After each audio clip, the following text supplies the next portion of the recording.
हिले के पलंगिया त रोज हिलता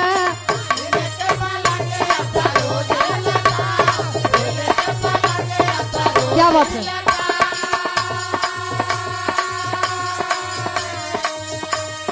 बाकी ऊ भतार में न मजा मिलता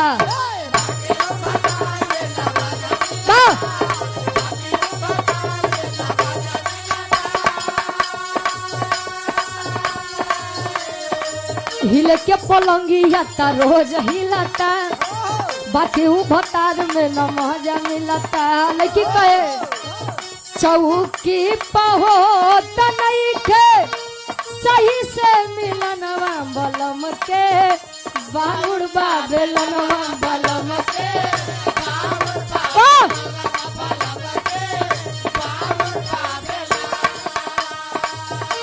बलम के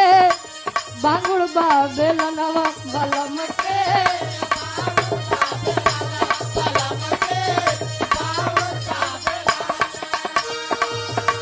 बलम के बांगुड़